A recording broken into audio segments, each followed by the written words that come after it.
Dr. Richard Lee. Nama ini dulu lebih dikenal sebagai Dokter Viral. Seorang pejuang edukasi kesehatan yang dengan lantang menyuarakan bahaya skincare ilegal. Sosok yang berani, kadang kontroversial, tapi selalu konsisten. Tapi hari ini, publik mengenalnya bukan karena produk kecantikan, bukan karena polemik medis, melainkan karena sebuah keputusan besar yang mengubah hidupnya selamanya. Ia memeluk Islam. Pengumuman ini disampaikan langsung oleh Richard lewat media sosial.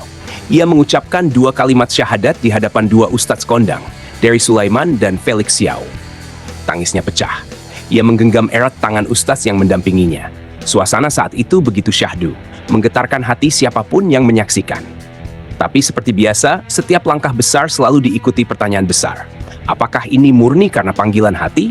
Ataukah ada agenda lain? Apakah Richard Lee masuk Islam karena benar-benar menemukan kebenaran? Atau karena ingin lepas dari jerat kasus hukum? Publik tahu, sebelum masuk Islam, Richard sedang berada dalam tekanan berat. Ia terlibat konflik dengan beberapa tokoh publik termasuk Dr. Tirta, serta dilaporkan oleh beberapa pihak karena kontennya soal pembongkaran produk ilegal. Isu yang sangat sensitif dan melibatkan banyak kepentingan besar. Tak sedikit yang curiga.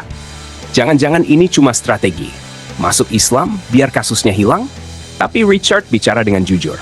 Dalam berbagai video dan wawancara, ia menjelaskan, proses ini bukan tiba-tiba. Ia telah belajar Islam secara diam-diam selama bertahun-tahun.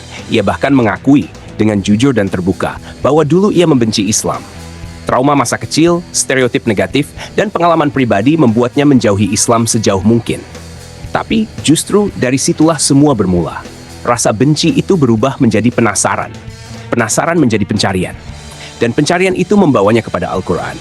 Ia membaca, ia menonton ceramah, ia mengamati gaya hidup orang-orang Muslim yang ia hormati. Ia tak langsung percaya, tapi pelan-pelan hatinya mulai menerima. Dan ketika hatinya mantap, ia tahu ini bukan pelarian. Ini adalah jawaban. Lalu, bagaimana dengan kasus hukumnya? Disinilah kebenaran bicara.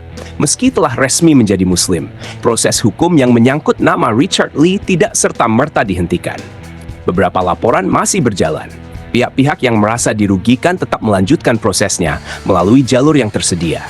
Richard pun tidak meminta perlakuan khusus. Ia bahkan secara terbuka menyatakan bahwa ia siap menghadapi semua konsekuensi hukum jika memang terbukti bersalah. Ia tidak menjadikan syahadat sebagai tameng.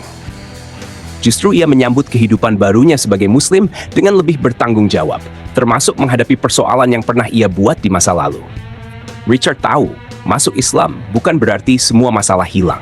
Dan memang terbukti, meski sudah jadi Muslim, proses hukum yang melibatkan dirinya tetap berjalan. Laporan-laporan tetap diproses. Tidak ada keistimewaan, tidak ada perlakuan khusus. Tapi ia tak gentar. Karena kali ini, ia hadapi semuanya bukan dengan ego, tapi dengan keimanan. Namun menjadi mu'alaf juga berarti menghadapi pandangan publik dari sisi lain. Banyak netizen bertanya, bagaimana dengan istrinya? Apakah ikut masuk Islam? Jawabannya, belum. Begitu juga anak-anaknya. Richard tidak memaksa. Ia sangat menjaga keharmonisan rumah tangganya. Ia tahu, Islam tidak pernah mengajarkan paksaan dalam beragama. Ia hanya berharap lewat perubahan sikapnya, istri dan anak-anaknya bisa melihat keindahan Islam. Bukan dari mulutnya, tapi dari perilakunya. Lalu, pertanyaan sensitif lain pun muncul. Bagaimana dengan tatonya? Richard dikenal bertato, bahkan sebagian besar publik tahu bahwa tubuhnya memiliki beberapa gambar permanen. Tapi Islam tidak memandang masa lalu. Dalam Islam, dosa-dosa sebelum seseorang bersyahadat diampuni seluruhnya. Tato-tato itu adalah bagian dari cerita hidupnya yang dulu. Ia tidak harus menghapus semuanya untuk sah menjadi Muslim. Jika ia memilih menghapus, itu karena dorongan iman. Tapi jika tidak, selama ia bertaubat dan menjalani hidup dengan benar, tato itu tidak membuatnya tercela. Apa masih makan babi? Ini salah satu yang paling sering ditanyakan netizen secara frontal. Tapi jawabannya jelas, tidak. Setelah masuk Islam, Richard berusaha keras menjaga apa yang ia konsumsi. Ia mulai membiasakan diri makan makanan halal. Bahkan sempat mengaku ia belajar tentang label halal, cara wudhu, hingga cara salat dari nol. Ia sadar ini bukan sekadar perubahan keyakinan, tapi juga gaya hidup. Dan itu tidak mudah. Tapi ia menjalaninya dengan sabar. Apa masih mabuk? Di masa lalunya, seperti banyak orang yang hidup di dunia hiburan dan pergaulan bebas, Richard juga pernah terseret dalam gaya hidup yang jauh dari nilai-nilai spiritual. pesta, alkohol, kehidupan malam, semua itu pernah jadi bagian dari dirinya. Tapi setelah masuk Islam, ia menjauhi semua itu. Ia sadar bahwa alkohol dalam Islam adalah haram dan ia tidak ingin membawa sisa-sisa masa lalunya ke jalan baru yang sedang ia tapaki. Baginya, masuk Islam bukan cuma soal status, tapi soal hijrah secara menyeluruh, tubuh, hati, dan pikiran. Kini Richard belajar salat, belajar puasa, mulai mengenakan pakaian yang lebih sederhana. Ia lebih tenang, lebih fokus, dan lebih menerima semua cobaan yang datang kepadanya.